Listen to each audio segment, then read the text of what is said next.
네, 안녕하세요. 멘탈이 전부다의 철이형입니다. 네, 이번 주는 시장의 흐름을 완전히 뒤집어 버릴 수 있는 초대형 이벤트가 두 개나 연이어서 벌어지죠. 화요일에 소비자 물가 CPI 발표가 있고 수요일에는 올해 마지막 FOMC의 결과가 나옵니다. 이들 결과값에 따라서 분위기가 완전히 달라질 수 있는데요. 참고로 오늘 밤에는 대략 밤 9시 정도부터 CPI 발표 전까지 라방을 할 예정입니다. 연말 연시의 시장 상황과 최근 관심을 받고 있는 여러 주제들에 대해 얘기를 나눌 예정이니 시간 되시는 분은 오늘 밤 라방 참여 부탁드리고요. 우선 당장 오늘 밤 있을 CPI 발표부터 살펴보자면요. 지난주에 예고편이었던 생산자 물가 PPI가 꽤 나쁘지 않게 나왔음에도 불구하고 시장 반응은 별로 안 좋았었죠. 생산자 물가의 경우 지난달에 8.1% 상승에 비해 0.8%나 하락한 플러스 7.4%가 나왔음에도 불구하고 당일 시장은 하락했는데요. 이유는 기대치가 너무 낮았기 때문입니다. 하지만 낮은 기대치와의 미스매칭은 이미 시장에 반영이 되었기 때문에 이번에 발표된 CPI는 생산자 물가가 기대치보다는 높았다는 점은 감안하고 바라볼 것입니다.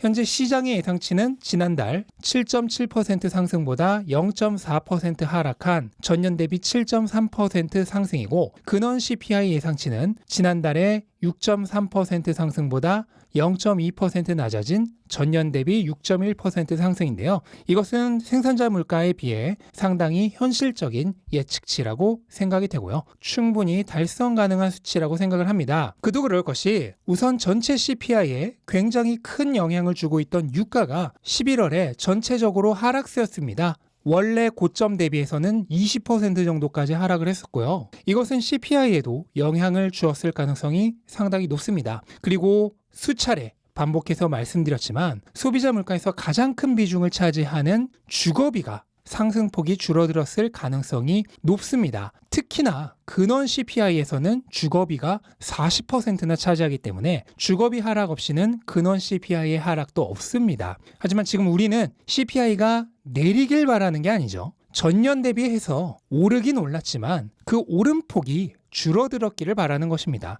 마찬가지죠. 주거비도 바로 지난달까지 계속해서 상승을 이어왔습니다. 아마 이번 달도 올랐을 겁니다. 하지만 주거비는 이미 그 상승폭이 점차적으로 줄어들고 있습니다. 만약 이 추세가 이어진다면 이번 달에도 줄어들었을 것입니다. 또한 주거비의 선행지표가 되는 주택시장 경기도 현재 리먼 브라더스 사태 이후 최악이라는 얘기가 통용되고 있고 실제로 집값도 오름세가 꺾인 지 거의 반년이 되어가고 있습니다. 그리고 주거비의 향후 추세를 가늠하는데 최고의 선행지표 중 하나로 사용되는 진로우 렌트 비용 통계치가 현재 급격하게 하락세를 이어가고 있다는 점도 희소식입니다. 실제로 뉴욕 연방은행에서 직접 조사하는 소비자들의 1년 기대 인플레이션이 지난달 5.9%에서 5.2%로 크게 하락했는데요. 여기서도 가장 크게 영향을 미친 것이 주택가격 변화에 대한 기대입니다. 소비자들의 주택가격 기대치가 플러스 1%까지 떨어졌는데 이건 지난달에 2%에서 급감한 것이고요.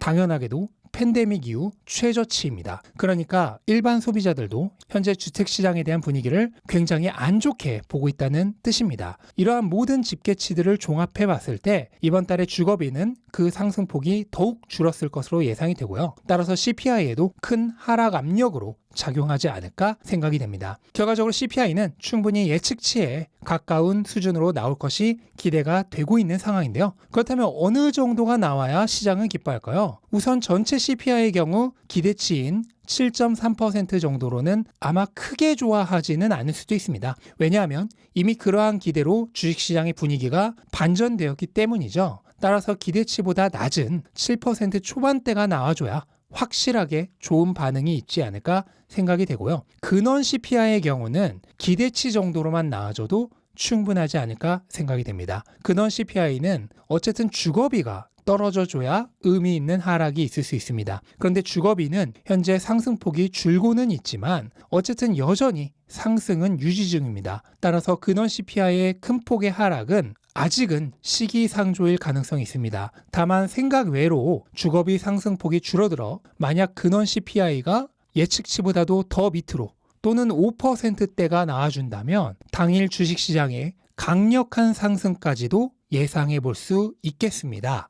이번 CPI 발표는 추세의 확인이라는 측면에서 중요한 의미를 가집니다. 현재 물가는 역사적인 상승세를 끝내고 확연하게 하락 추세로 돌아섰습니다. 하지만 아직까지는 불안감이 많이 남아있죠. 일시적인 하락이 아닐지 또는 올랐다 내렸다 하면서 들쑥날쑥하지는 않을지 하는 불안이 남아있습니다. 이번에 CPI가 의미 있게 낮게 나와줘야 하는 이유는 바로 그 불안감들을 소멸시키기 위해서입니다. 이번에도 CPI가 기대치 수준으로 나와준다면 물가 하락이 일시적인 현상이 아니라 확실하게 추세적인 현상이란 것을 시장에 확신시켜 줄 수가 있는 것이죠. 그리고 그렇게 되어야 하는 가장 큰 이유가 있죠. 바로 오늘부터 있을 FOMC 때문입니다. 연준은 아직까지도 물가에 대한 확신을 가지고 있지 못합니다. 여전히 물가가 강하다며 금리 인상을 지속할 명분으로 삼고 있죠. 따라서 연준의 이러한 태도를 무력화시키고 금리 인상의 종료 시점을 앞당기기 위해서는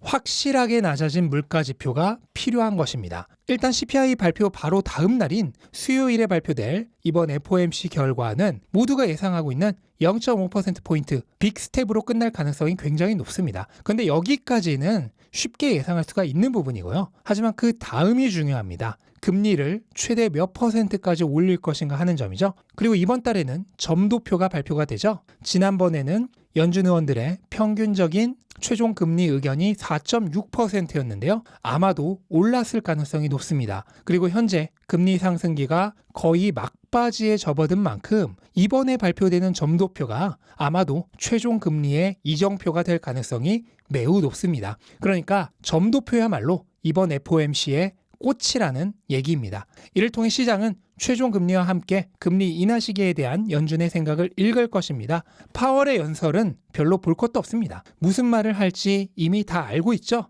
물가는 아직 우리의 목표에서 멀리 벗어나 있다. 하지만 경기에 미치는 영향을 생각했을 때 속도 조절은 필요하다. 그리고 물가가 목표치에 근접할 때까지는 금리를 유지할 필요가 있다. 또한 미국의 고용시장은 여전히 강력하다. 여기서 다른 말을 할 가능성은 별로 없습니다. 따라서 연준의 진짜 속내는 점도표를 통해 확인하면 됩니다. 현재 시장은 최대 금리를 5.25%까지 생각하고 있습니다. 최근 주식시장이 크게 조정받았던 것도 이러한 예측치를 선반영하는 과정이었고요. 그리고 연준의 최종 금리 예상치도 아마도 5에서 5.25% 사이가 될 것으로 예상합니다. 따라서 시장의 예측과 크게 벗어나지 않는 FOMC가 될 가능성이 큽니다. 바로 전날 CPI가 크게 높게 나오지만 않는다면 말이죠. 그럼 CPI가 예측치 정도로만 나오고 FOMC도 기대대로 0.5%포인트 금리 인상의 최종 금리가 5에서 5.25% 사이가 된다면 시장은 어떻게 반응을 할까요?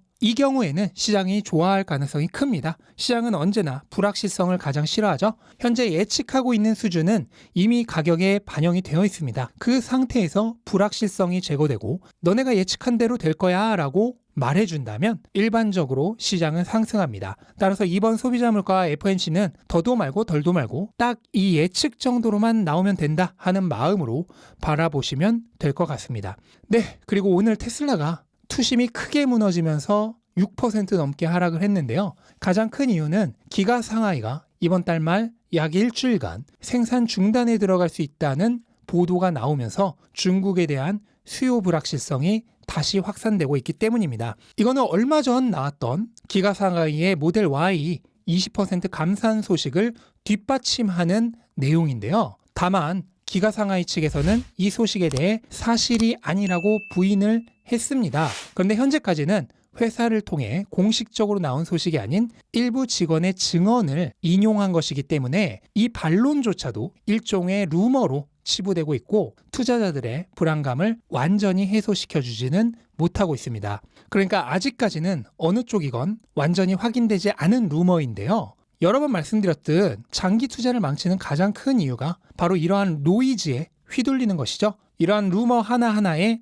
감정적으로 민감하게 반응해서는 절대로 장기 투자를 할 수 없습니다. 왜냐하면 한 달 동안에도 수십 개의 온갖 뉴스들이 끊임없이 발생하기 때문이죠. 거기에 일일이 반응한다면 당연히 장기 투자란 불가능하죠. 만약 스스로 너무 불안하다면 현재 비중이 감당할 수 없을 만큼 큰 것일 수도 있습니다. 그럴 때는 밤에 잠을 편안하게 잘 수 있을 정도로 비중을 줄이는 것도 좋습니다. 만약 비중을 줄이기가 싫다면 주식에 대해 더 많이 알아보고 더 많이 공부해서 정확한 가치를 계산하고 불확실성에 대한 리스크를 대입해서 가중된 리스크만큼 비중을 줄이는 방법도 있습니다. 이 방법에 대해서는 제가 이미 지난 영상들에서 여러 차례 설명을 드렸죠. 그리고 앞으로도 기회가 있을 때마다 자주 알려드리도록 하겠습니다. 중요한 것은 눈으로만 보고 귀로만 듣고 아 그렇구나 하고 넘기는 것이 아니라 직접 해보는 것입니다. 직접 해보는 과정을 통해서 자기만의 평가 기준을 세우지 않으면 장기 투자는 어렵습니다.